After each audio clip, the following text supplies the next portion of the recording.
Hello. Hello, hello, hello. Another live and another guest. Waiting for people to join in. Hi, Manal. Hi, Muhammad. Welcome. Waiting for Dr. Wael to join in today. We have a beautiful session with Dr. Saleme.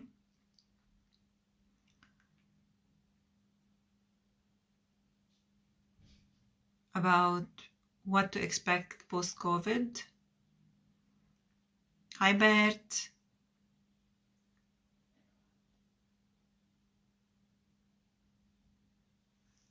So our topic today is going to be about post-COVID-19 phase and what to expect in terms of our mental health and how can we expect our lives to change. We're going to have a very interesting discussion with Dr. Wael Saleme. Hi, Rasha.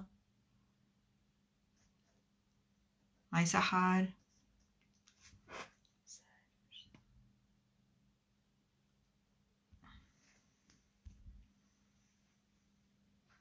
Dr. Wael just joined in. Hi, Fatmi.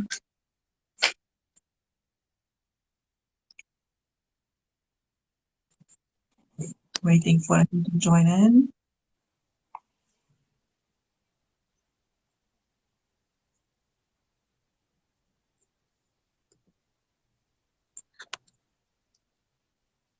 Hi, Noha. Hi, Tina. Hi, Yumna. Wael. Hi Zainab, كيفك؟ Hi. How are you? I cannot Good. see you. ما لاحظت عم شوف ليش الفيديو مش let me send and let me come back in. Okay. Yeah.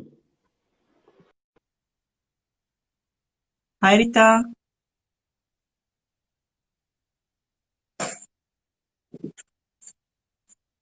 So we're waiting again for Dr. Wael.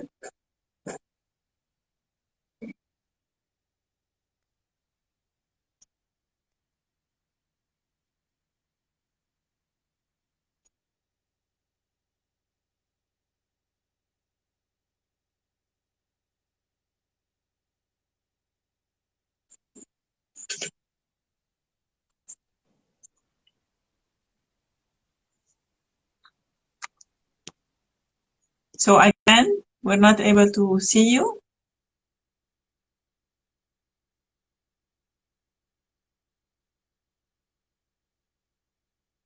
So waiting for Dr. Wael to go in, I want to ask you a few questions. Hi, Muhammad. I will ask you about how is your mental health these days?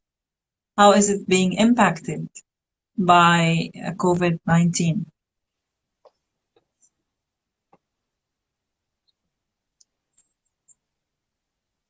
Wael? ايه زينب. So you're having a problem with your image? ما بعرف ليش مش عم I don't know why it's not opening مع انه امبارح I had a session and it was going fine بس not sure why it's not working today. It's fine. Let's go ahead and try to move forward with the conversation. I think. Hi, Noha. I think that's for you, Wael.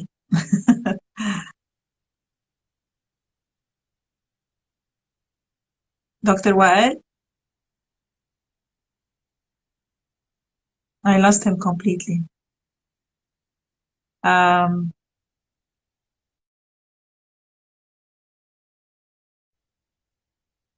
I have lost him again.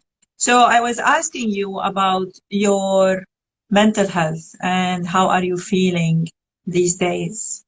These are some of the discussions that we are going to have today. with Dr. Wael Salemi.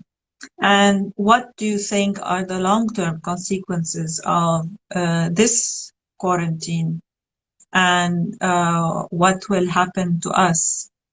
How are you feeling? Are you feeling anxious?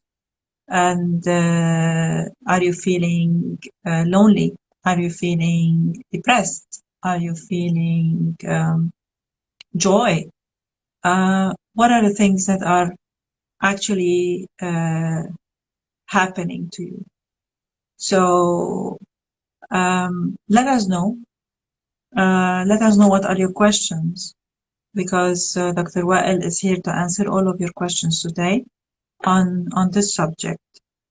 So, and if somebody has also mental health disorders, what are the things that they are going through?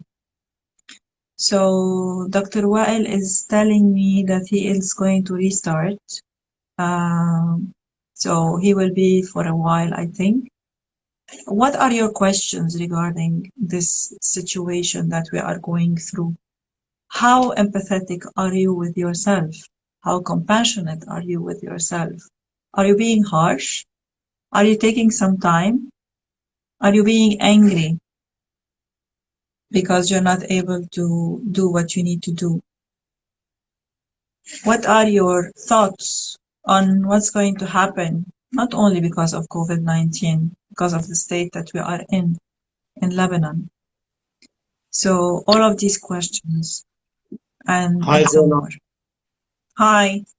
I think we're having technical difficulties today. Fine. Okay, so welcome, Dr. Wael. Although we would have loved to see you, but it's fine. We can listen to your advices. I want to introduce you to everyone that is joining us. Dr. Wael Salemi received both his medical and clinical psychiatry degrees from the Gilbert and Rosemary Shahouri School of Medicine. He's an instructor at the Lebanese American University School of Medicine and a physician in LAU, also Medical Center Hospital. He's a colleague of mine at LAU. He is also a member of the European Psychiatric Association and the European Council of Neuropsychopharmacology. He has special interest in borderline personality disorder and impulse control disorder, in addition to have worked with several interventional approaches, including transcranial direct current stimulation in the treatment of several mental health disorders. Dr. Wael is today with us to talk about this post-COVID-19 phase and what to expect in terms of our mental health and how can we expect our lives to change. To start with, first of all, thank you for joining me today in this informative session, Wael. And I would start by, first of all, what are your thoughts on mental health and its effect on impacting the fact that being impacted by COVID-19? First of all, on the short term, and then we will go for long term.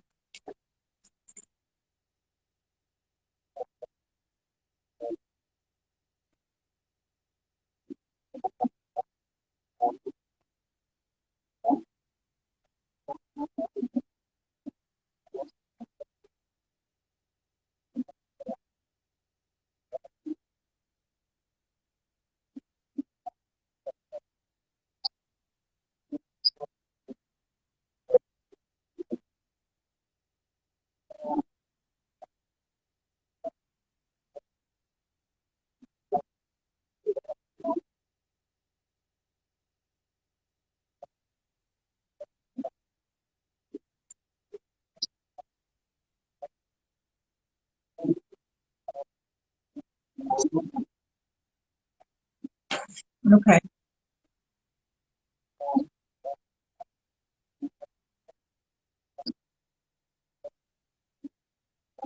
What's a long run? What's a long run?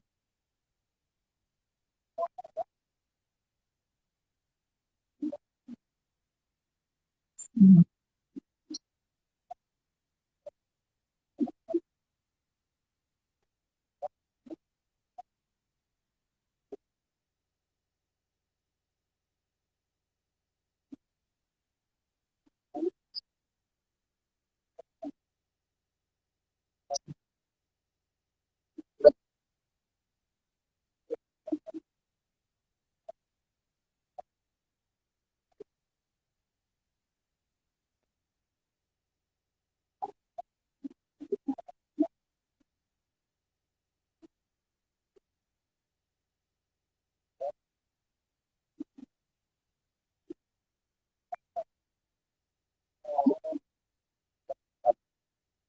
So when you say a bit of anxiety and a bit of depression, and it's normal to go through all of this, what do you consider normal that doesn't need medication?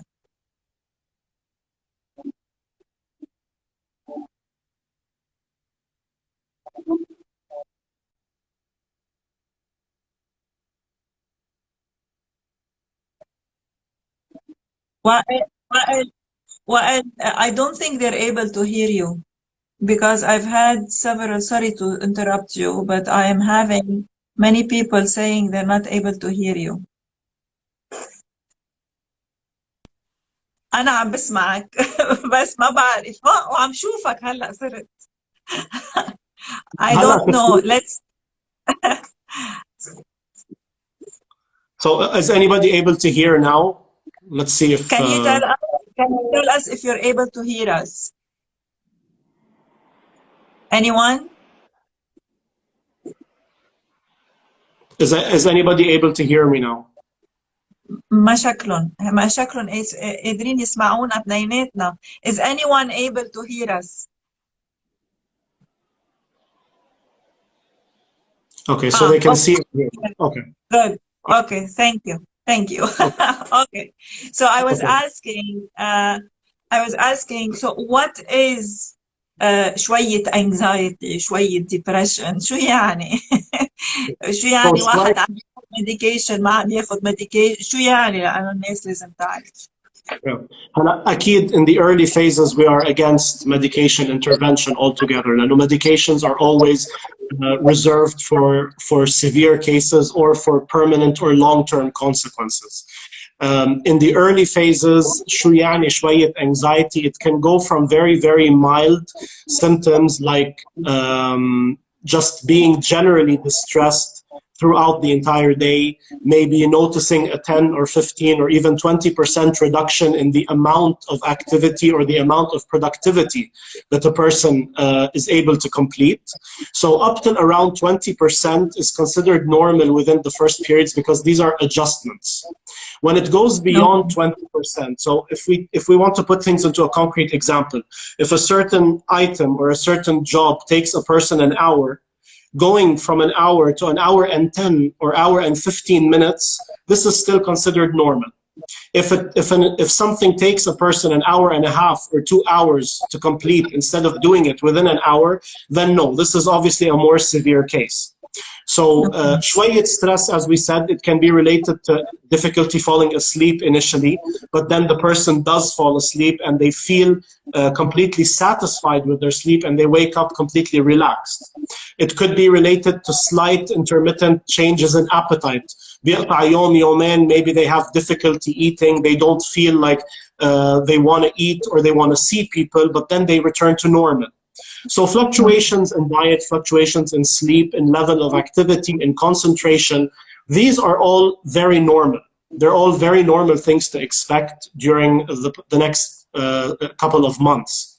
It becomes pathologic or it becomes concerning for us when the duration persists. So we have more days than not during the week.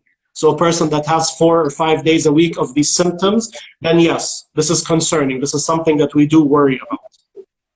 If we also want to talk about the short-term consequences or the short-term outcomes, and it's important to differentiate between the outcomes of the COVID itself and the outcomes of the lockdown, because from a psychiatric point of view or from a mental health point of view, these are two very different entities.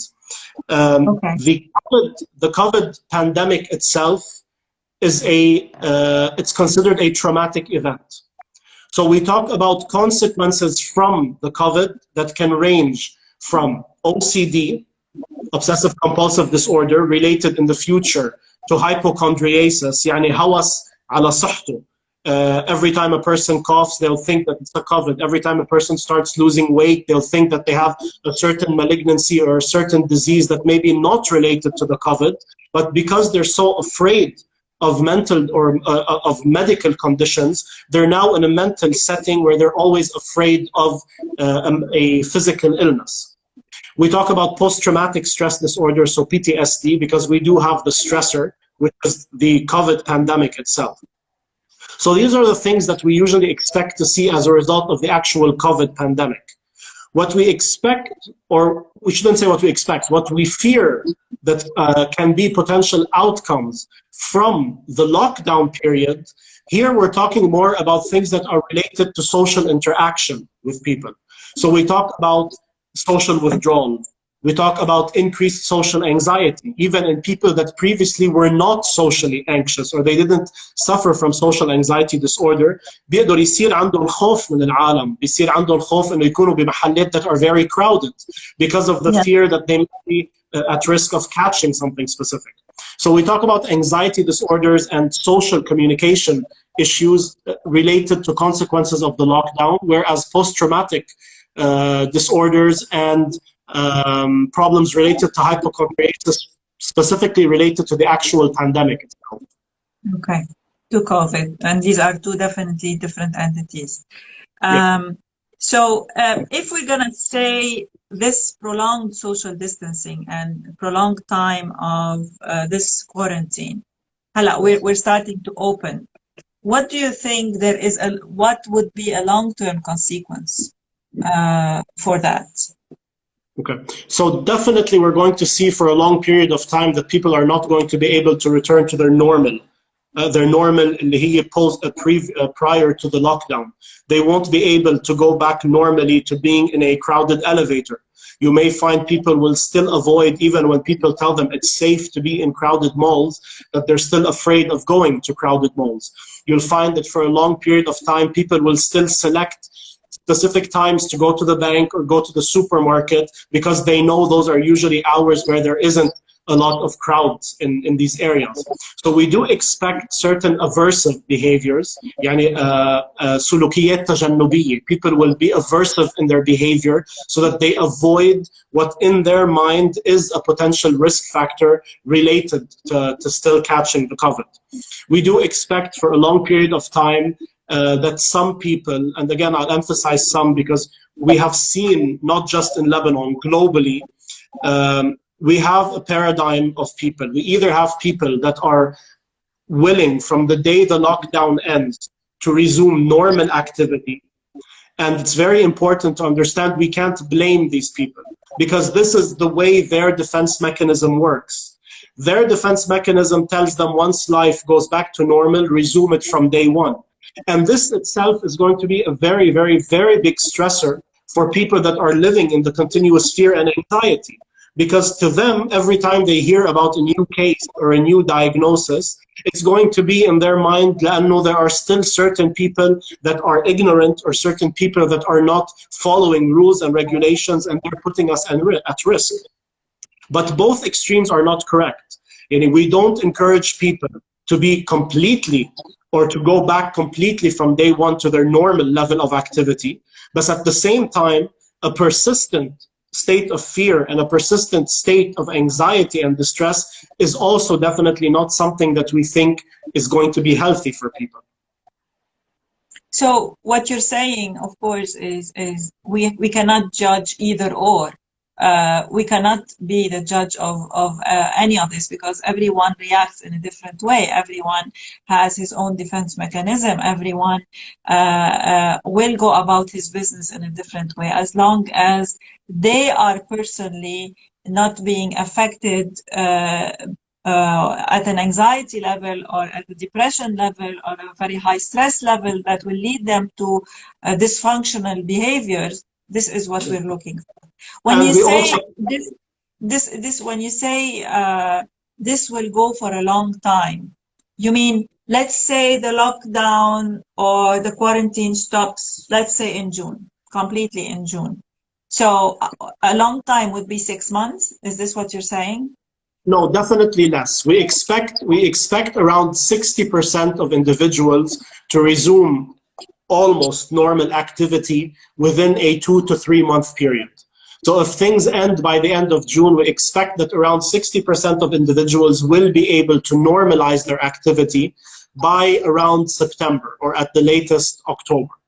This is the expected. You will have around 40% of individuals, and these are usually either people that have a baseline anxiety disorder or people that had a family member that was diagnosed with the COVID, or they had friends that were diagnosed with the COVID, or somebody suspected of being infected with the COVID-19, that will have a persistently longer duration until they can resume normal activity. So usually people that have had either direct or indirect exposure are expected to take a little bit longer to reach or to resume normal level of activity. Okay. So, well, I'm going to ask you a question that I have been asked, and I am also trying to do a lot of research on, and I want to see your opinion on that, which is this elevated, heightened state of anxiety that almost above 80% of the people are going through. So you're talking about it will go down with people within 2 to 3 months. What are the repercussions on us, on our emotions? The repercussions are quite severe, and they are quite extensive. They don't actually just, they don't reach the individual himself. They can reach family members. I've been seeing a lot of patients that are coming to the clinic for marital problems because of the lockdown and because of the anxiety. And we can give some very, very basic and concrete examples that some people will think are, يمكن يقولوا إنه is this really a reason for a divorce? But I mean, I've had people that have come about complaints related to decreased sexual activity between a husband and his wife. And to the husband, the wife's fear of the COVID is not rationalized, or vice versa. To the wife, the husband is over anxious about this, and they're not willing, the partner is not willing to interact with them sexually. So we're seeing problems that are affecting the family, because when parents become overprotective and over anxious, this is going to be inherited by the children. So we are teaching our kids through exemplification how to be over anxious. And that's not always a good thing. It's good to be protective. It's always good to take our precautionary measures. That's one thing. But if we teach our kids to live in a constant state of fear and paranoia, that's a completely different end of the spectrum. And we're seeing it in children. We're seeing anxiety and distress at a much, much, much younger age in individuals because of the COVID-19, and more specifically because of the way parents and family members are dealing with them. Kids don't have the mental capacity to rationalize the way adults do. Kids usually will learn experientially. So they learn by exemplification. If they see a mom and dad panicking all the time, they're going to learn to panic. You cannot expect a 9 or 10-year-old kid to rationalize more than their parents. So this is a major problem that we're seeing. We also talk about, if we want to talk about the direct effects, it can be related to their performance. If they are academic students, to what extent will they be able to academically perform normally once they're asked to go back to classes? How comfortable will they be being back in a classroom that is 6 by 5 or 6 by 6 meters, and there are 30 or 32 students and one person coughs? How comfortable are they going to be with that? We can talk about university students that may be required to work on group projects. How comfortable are they going to be in closed areas? So these are all very minor things, but we really need to keep them at the back of our mind. We also talk about people that are working. To what extent are they going to be able to be productive the way they used to be productive? So it's going to have a mental impact. It's going to have an economic impact on individuals because their performance is going to decrease. Their ability to put a certain output is also going to be significantly impaired as well. So we do expect that the outcomes are going to affect both the individual and the society as a whole. And I do concur, if you allow me, that because I'm seeing also in my practice a lot of anger, a lot of marital problems, a lot of problems with children. So I do concur also, and we are both reading research on that matter. Also, that it's a global thing. It's not a Lebanese thing. It's a global issue that everyone is going through. So let's shift gears a bit to mental health disorders. Also, as we know that this pandemic has affected people with mental health disorders.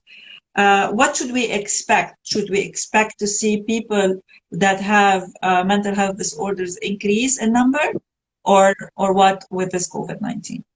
So we definitely expect a significant rise, and in one of the previous sessions I had also talked about the fact that the World Health Organization released on the 23rd of May 2020, so almost around 7 days ago, 1 week ago to be exact, an announcement that we are expecting the world's largest mental health crisis as a result of the COVID and the pandemic. Expected worldwide because of the number of individuals that have lost their jobs, the number of individuals that have lost family members. And this is one very important item. People have not had the opportunity to grieve over lost members. And this is something that nobody has focused about. We know, we've seen it in Lebanon during the last 3 months of lockdown. We all know the usual rituals that are related to when a person passes away. Marasim al-Aza wa hal-Qasas. Nobody has been doing any of this. That doesn't mean that people haven't been suffering. It doesn't mean that people at a certain level, whether the person was lost to the COVID or lost to something else, they haven't been able to grieve naturally. Nobody has been able to deal with death the way they want to. And when we talk about death, death is something very, very, very subjective. We cannot say it's normal to cry for 3 days and it's not normal to cry for 2 years. These are very subjective subjects. But it is also not normal for people to not be able to visit dead family members. It's not normal for people to not be able to grieve or even see dead individuals. Because as you know, in a lot of countries where people died of the COVID, they didn't even allow family members to see their relatives. They didn't allow them to even say goodbye to the family members that died. So a lot of people around the world lost family members without having the opportunity to say goodbye. And this is a problem because when you don't grieve and you don't say goodbye, you don't detach normally from the individual. So we expect once the COVID starts to subside, life starts to go back to normal, we're going to see a lot of resurgence of the anxiety and the depression related to the people lost. Some people lost family members that were sources of income to the house. But in the current time, they haven't had time to worry about how they're going to live because they've been locked down. Once we go back to normal activity, if a father passed away, who's going to be paying tuitions? Who's going to be bringing money to the house to bring food? These are all things people haven't thought about. And it's normal that they haven't thought about them because in the current status, they're still under the effect of the certain trauma that they're experiencing. So we expect definitely a resurgence of mental health disorders. We expect suicide to significantly increase, both in individuals that have lost family members to the COVID-19. This is the most affected or the most alarming group of individuals to us. There's a very big fear globally that people that have lost family members to the COVID-19, we would expect to see increased suicides there. And it becomes a trend. يعني لما يقولوا لكم إنه هي بتصير موضة, it's not موضة, it's called the Werther effect. The Werther effect is something that is scientifically based in psychiatry. And the Werther effect is that when a person reaches a state of feeling completely demotivated, completely losing inherent value to themselves, what happens is that they start contemplating the idea of suicide. And usually when people commit suicide, they are not humiliated or embarrassed or mocked in the news. They are usually talked about in a very respectful manner. What happens here is the counter effect. So people start thinking, because I haven't been valued in my life, at least if I kill myself, people will talk about me positively. And this is our fear. This is our major fear, that we are going in the direction of a mass suicide pandemic. This is why the World Health Organization alarmed people to please watch out about the Werther effect that we are expecting to see.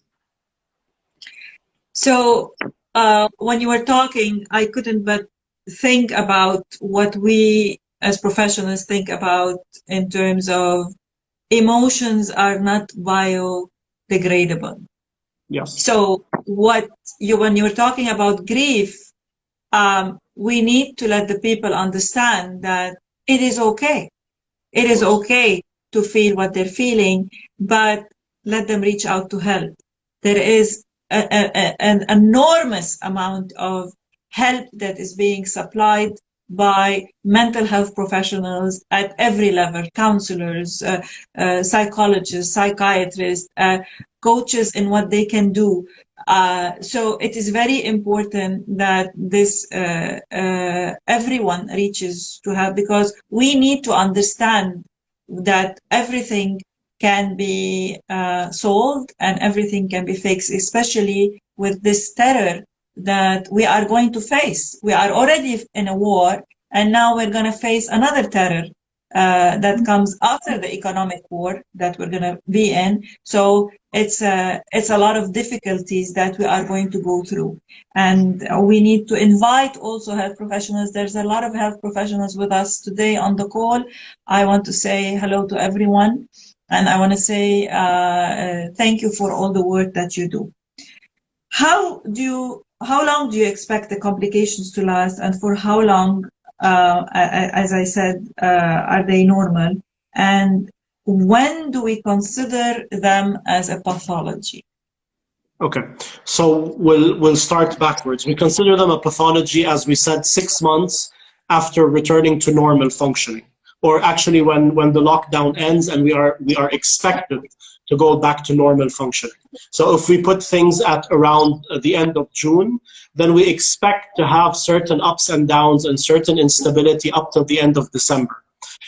Beyond 6 months, it's definitely classified as a pathology. In certain cases, prior to the 6 months, so during that 6-month interval, we can consider it a pathological condition. Here it is based on the severity. So like we said, if a person comes during the first 6 months after the lockdown is released and they're having difficulty related to sleeping every single night, or they're waking up every single evening with panic attacks, or they're spending 3 or 4 hours tossing and turning in bed before being able to sleep, this is obviously a primary insomnia secondary to anxiety. So we can make a diagnosis early on. So it will depend on the frequency, the severity, and the intensity of the symptoms that the person is suffering from. That's one thing. The other thing is that it's very important that when we talk about what to expect, we have to take into consideration cultural norms as well. And cultural norms are one of the biggest factors when it comes to mental health disorders. And I don't think it's something that we really need to focus on, but we can give a very simple example of, if you talk about delusions, awham. If we take a very simple example related to, for example, عادي عنا إياها in a lot of Arab countries, اللي هي الخرزة الزرقاء, or blue eye that people put in their car or over the door.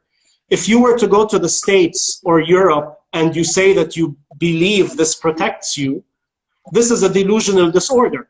You are diagnosed as suffering from a delusional disorder in psychiatry if you were going to take it outside of the cultural context. And that's why in the DSM-5, all of the disorders related to psychosis and delusions and paranoia, it was included that it has to be valued within the cultural context and not within the environment you're living. So me as a Lebanese, if I'm living in the States, I inherit my Lebanese behaviors. So even if I do this in the States, I'm not supposed to be diagnosed as suffering from a delusional disorder. So it's very important, again, to put it back in the context of the COVID. Arab societies in general and Lebanese are known for being intrusive. Lebanese are not people that respect social boundaries of one another. يعني كلنا بنعرف, if we hear that a neighbor is sick, we don't only want to check up on them. We want to know why they are sick. We are very curious people. We are very inquisitive. Sometimes it's good, sometimes it's disrespectful. But irrespective of that, it is a factor that comes into play. And so when we see a person that is, let's say, suffering, and that's why we saw that in Lebanon there was a lot of resistance from people to declare their diagnoses. Yani we have around 1,100 plus cases in Lebanon. How many people actually got on social media and recorded their life stories? Very few, because of the culture. Because of the cultural fear that they would be discriminated against, because of the fear they wouldn't be allowed back into their houses, their family members may be brutalized or victimized as well.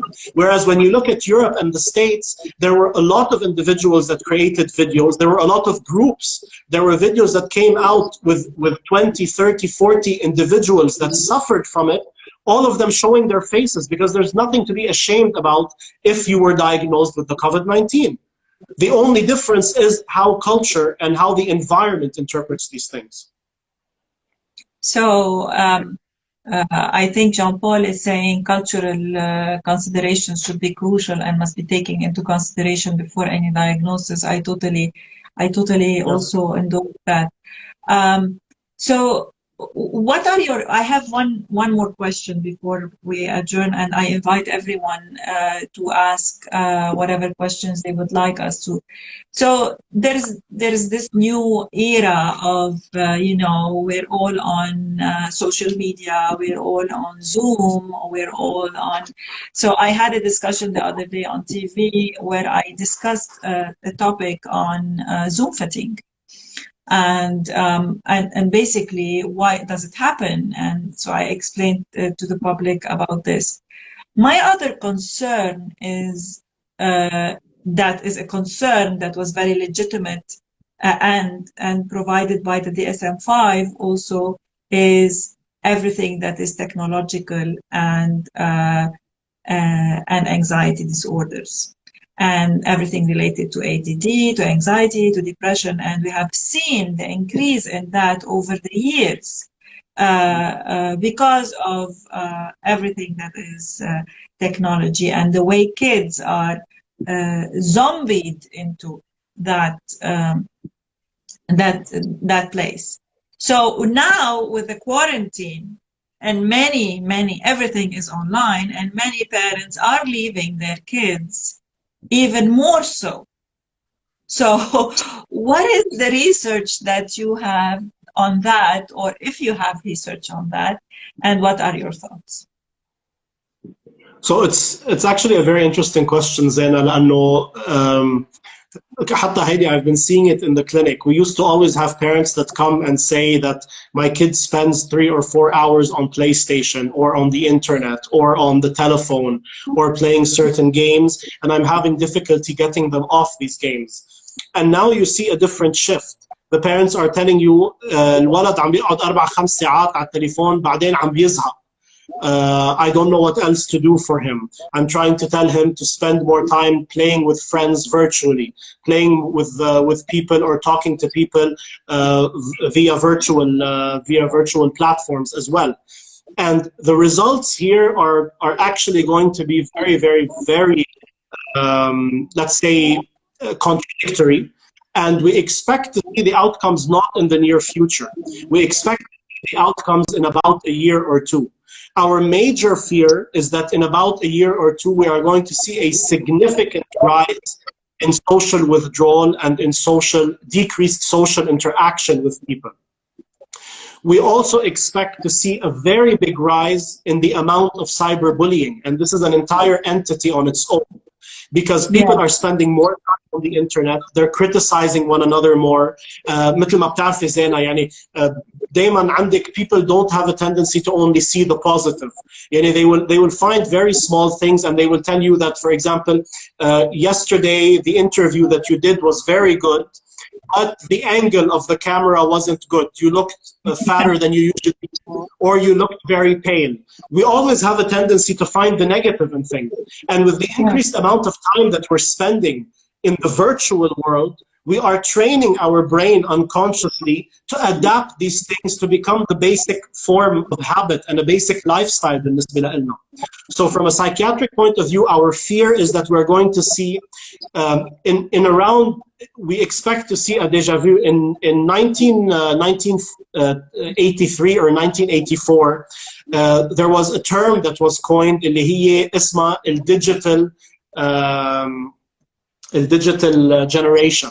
Okay, yeah. Because at the time that's when we started to see that there was a rise in the amount of information technology and the use of the internet and virtual interaction platforms. The way I see it, يلي صار بوقتها is nothing compared to what we're going to see now. The actual term is called digital natives because they are born. نحن عادة نحكي شو لغة الأم, native language, English, Arabic, French, etc. Exactly. Digital natives are individuals where لغة الأم هي technology. ما بقى يعرفوا يتواصلوا face to face. We don't know how to criticize face to face. It's easier if I want to give a negative remark or a comment to send it via email than for me to sit in front of somebody and tell them, listen, your performance on this exam or your performance on a specific task was not the way it should be. We already have been seeing people going towards digitalization of feedback and interaction. And as a result of this quarantine, we're seeing it much more. So we expect social interactions to be significantly negatively impaired. We expect digital natives to resurge. We expect that people are going to become much more isolated. And the positive side of that is that they are going to become much more autonomous, because most people coming in during the quarantine have learned to take care of themselves. They've learned, people that never used to do chores at home صاروا عم بيشتغلوا بالبيت because they don't want to bring a foreigner into the house to clean because of the risk of contamination. People that didn't go to the supermarket now are buying their own materials. So we are seeing an increased autonomy. So ما فينا نحكي بس عن the negative outcomes. There definitely are some positive outcomes to what's happening at the moment as well. Yes, and this is exactly what my next question is going to be is, so we have presented such a very ugly picture to our audience today. It is ugly. This is what it is. We know that, unfortunately, coming from a human behaviorist and a psychiatrist, and I put my coaching hat and say I am looking also at many positives, that I have reached out to many people and I talked about it in many realms. But what can people look out for while in these times? And yes, Jean-Paul, there are many positives for this quarantine. Yes, I do concur on that. He is telling us that. So what can we do? Because we know that this is coming ahead of us. We are in a state of anticipation. So what are your recommendations and your final words? Okay, so recommendations related to the period to come. Undoubtedly, the opening up of the lockdown is expected to be much more traumatic for individuals than the actual lockdown, because in the lockdown we're each secured in our own safe bubble. We're in control of our environment, we're in control of the interactions, we're in control of the people that we're interacting with. So we do expect, and it's normal for people to feel that the anxiety level is going to increase a bit when we start to wean off the lockdown process. This is something normal. It's not something to be afraid of. It's normal to have problems related to concentration in the first couple of weeks until we re-establish and we go back to our normal level of functioning. it's very normal to have sleep problems. And again, the sleep problems can be the result of insomnia related to excessive worry. And it can be very basically the result of our body not being fatigued. When you work 10 to 12 hours a day, it's normal that you come home sleepy. But when you're not working and you're spending all day at home in front of the TV, moving from couch to couch, moving from the phone to the iPad to the computer, you're not using your energy. So there's only a certain number of days where you will be able to sleep regularly, and then you do get to a point where even your body is saturated in terms of sleep cycle. We do expect that parents are at a heightened risk of anxiety, especially in those that have kids that are young and that go to schools, because again, school-aged individuals are at a very high risk of transmitting infections, because usually a lot of times they can transmit not just the COVID, they can transmit a lot of infections even when they are completely asymptomatic. So when they do become symptomatic, parents are going to be extremely worried and anxious about these things. So this is something that we also expect that it will be normal. On more of a positive note, let's try and see the outcomes of the COVID that were beneficial. We definitely have developed a certain level of autonomy, each and every one of us. I don't think there is anybody, not a single person, no matter where in the world, or no matter irrespective of culture, age, or race, or gender, I don't believe anybody around the world hasn't spent at least some time on existential thinking about themselves. We've all spent time reconsidering life. We've all remembered how vulnerable we are, and I think that's the biggest take-home message.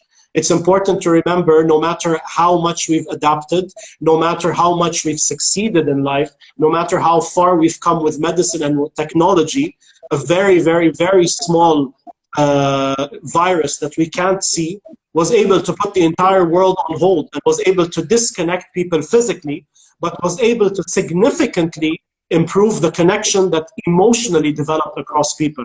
I know, at least from myself, example, family members, most of my family lives abroad, they're not in Lebanon, and prior to the COVID, we hardly used to speak. When the COVID started, because everybody's in quarantine and is at home, we've reconnected a lot, we've spent more time on Zoom, on Instagram videos, so people have reconnected. And from a psychiatric point of view, I think that is a beautiful thing that the COVID has brought. The most important lesson to me is that, again, like I said, we're humans, we're fragile. It's important to remember that we're vulnerable. We're not divine. We're not above anything. And we are always going to be at risk. So take advantage of every opportunity in life, enjoy life to the maximum, and try to be as constructive and as happy with the opportunities that we have. I totally concur, and Maya is saying in some cases there is a chance that kids or teens learn to be kinder and more compassionate as a result of this experience. They are learning to appreciate what they had, at least I have seen. I will tell Maya. Okay, I will tell Iftak that it depends on who is raising them, ya Maya. I think this is very important also. Wael talked about role modeling, and he talked about how parents are role model, their role model in front of their kids. I think it is very important that that if you are a parent and if you do that, then this compassion, this kindness is going to definitely surge. It's being having this compassion and having this empathy and having this kindness that is, and having the connection that you're talking about, is what I think COVID should be all about, and understanding that we are very vulnerable as human beings and there is as much as we can do. I want to thank you so much for your time. I sincerely enjoyed our conversation tonight, and I hope everyone else benefited also from our discussion. If you have more questions for Wael or for myself, you know where to reach us. We will post this Insta Live again soon on both our platforms. Please be safe. Please take care of yourself. Take care of your mental health, and reach out whenever you need anything. Thank you and have a good night. Thank you, Wael. Thank you so much. Take care.